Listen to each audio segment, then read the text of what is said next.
নমস্কার সকলকে, মেঘমালার আরও একটি নতুন ভিডিওতে তোমাদের স্বাগত জানাই। রবিবার দিন স্টুডেন্টদের নিয়ে পিকনিক করেছিলাম, তাই সকাল সকাল বোনকে নিয়ে চলে গিয়েছিলাম মাঠে আলু আনতে। পাখিগুলো কি সুন্দর ডাকছে সকালবেলায়। মাঠের দিগন্ত রেখায় দেখা যায় কুয়াশার রেশ, চারিদিকে স্নিগ্ধ বাতাস, সূর্যের কোমল আলোয় চারিদিকটা একদম ঝলমল করছে, আর সেই সাথে কিচিরমিচির পাখির ডাক। সত্যি সকালবেলার প্রকৃতিটা যেন অপূর্ব লাগছিল। যেহেতু এই সময়টায় আলু প্রায় উঠেই যায়, তাই নতুন আলুর স্বাদটা অপূর্ব লাগে। তাই ভাবলাম নতুন আলু দিয়েই পিকনিকটা করা যাক। তাই বোনকে নিয়ে সকাল সকাল চলে গিয়েছিলাম মাঠে আলু খুলতে। আর মাঠে এসে সত্যিই মনটা বেশ ভালো হয়ে গেল।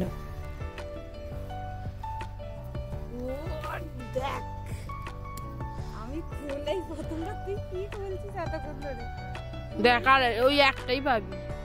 যাই হোক, এই দেখ ওর পাশ থেকে বেরিয়েছে। ওদিকটা আছে কটা, আমি খুলেছি, সেখানটা থেকে নিয়ে আয়। তো মাঠ থেকে আলু নিয়ে চলে এসেছি, আর বাকি যাবতীয় বাজার আগের দিন করে রেখেছিলাম। আর স্টুডেন্টগুলোও চলে এসেছে, ওরাই ওখানে সমস্ত জোগাড় করে রাখছিল। তো সমস্ত জোগাড় করা হয়ে যেতে ওদেরকে বললাম যে মুড়ি কিনে নিয়ে আয়। তো ওরাই এনে সব কিছু মাখিয়ে মুড়ি খাচ্ছিল। আর এইদিকে দিবা মাংসটা ধুয়ে নিচ্ছিল, আর এই কাজটাও ভালোই পারে। আর সত্যি বলতে মাংস ধোয়াটা একটা বিশাল বড় কাজ, আমার তো মনে হয়।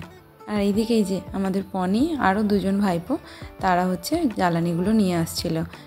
আর এইদিকে রান্নাও বসিয়ে দিয়েছি, হাঁড়ির মধ্যে তেল দিয়ে পাঁপড় ভাজছিলাম। আর আমার স্টুডেন্টগুলোর সাথে আমার ভাই বোনদেরও সাথে নিয়েছি। দুজন মিলে এটা কি হচ্ছে এরকম করে? তো এতক্ষণে তোমরা নিশ্চয়ই বুঝেই গেছো যে কি পিকনিক করছি। হ্যাঁ, সেদিন বিরিয়ানিই বানিয়েছিলাম। আর সত্যি বলতে দাদা বৌদির স্টাইলে যে বিরিয়ানিটা হয় সেটা ভিডিওতে দেখেছিলাম, সেরকম টাইপেরই একটু করতে চেষ্টা করেছিলাম আর কি। আমরা তো আর প্রফেশনাল না যে ওইভাবে করতে পারবো, তবু চেষ্টা করেছিলাম। দেখলাম হ্যাঁ, অন্য সময়ের থেকে বেশ আলাদা হয়েছিল খেতে।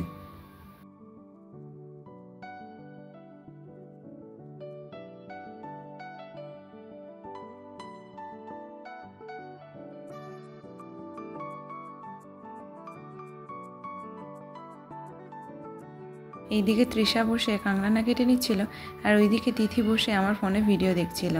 তো আমাদের অনেকটাই রান্না আগিয়ে গেছে, মাংসটাও 80% সেদ্ধ হয়ে গেছে, আর আলুটা আগেই সেদ্ধ করে রেখেছিলাম, তাই তুলে দিলাম। আর বাড়িতে মা আর ছোটো বৌদি ভাতটা করে দিয়েছিল, আর তারপর হাঁড়িতে তুলে দিয়েছিলাম, কারণ আমি এদিকটা একা একা সব রান্নাটা সামলে উঠতে পারছিলাম না। আর ভিডিওগুলো আমার ছোটো বোন মামনি আর আমার স্টুডেন্টগুলোই করে দিয়েছে। আমাদের বাড়িতে সবথেকে বড় যে হাঁড়িটা সেটাই নিয়েছিলাম, কিন্তু তাও দেখলাম 20 জনের আইটেমে এই হাঁড়িটা একটু ছোটোই হয়ে গেছে। ভাতটা একদম ভর্তি পর্যন্ত ছিল। বিরিয়ানিটা দমে বসানোর সময় ওর মধ্যে আরও অনেক কিছুই দিয়েছি, তো যেহেতু স্টুডেন্টগুলো করছিল তাই ওরা সব ক্লিপ আর নেয়নি। আর হাঁড়িটা যেহেতু বেশ বড়, আমি ঠিক করতে পারছিলাম না, তাই মা এসে সাহায্য করছিল একটু। গন্ধটা তো ভালোই উঠেছে, খেতে কেমন আছে কি জানি। আর রান্না করতে করতে অনেকটাই বেলা হয়ে গিয়েছিল। তো যাই হোক, ওদের সবারও খিদে পেয়ে গেছে, ওদেরকে খেতে বসিয়ে দিয়েছিলাম।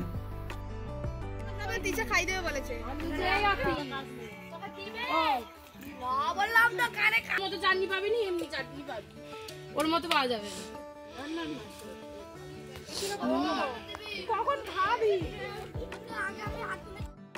সেদিন আইটেমে ছিল বিরিয়ানি, চাটনি, পাঁপড় আর মিষ্টি। আর চাটনিটা খেতে কেমন হয়েছিল সেটা তোমরা অতিশের রিয়াকশান দেখলেই বুঝতে পেরে যাবে।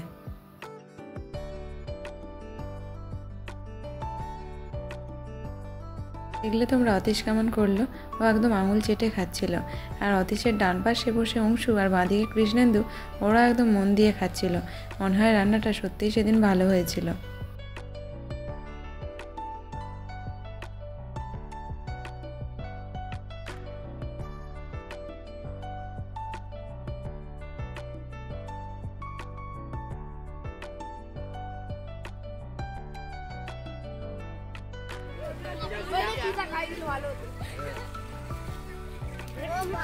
থাকারই তো গোপে হাত দিচ্ছি।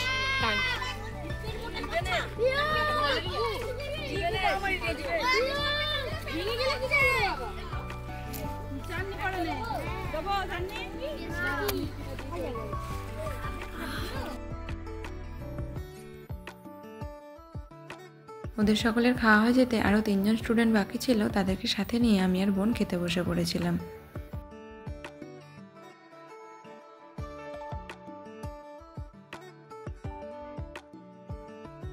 খাওয়া দাওয়ার পর কয়েকটা ছবি তুলবো বলে ওদের বসতে বলেছিলাম, আর এইদিকে ওরা যা লাফালাফি আরম্ভ করেছিল, অংশ আর অতীশ তো গাছে উঠেই লাফালাফি করছিল। তো ফটোগুলো তোমাদের সাথে শেয়ার করলাম। আর ভিডিওটা কেমন লাগলো কমেন্টে কিন্তু জানাতে ভুলো না। আর আমার চ্যানেলে নতুন হয়ে থাকলে সাবস্ক্রাইব করতে ভুলো না। নমস্কার।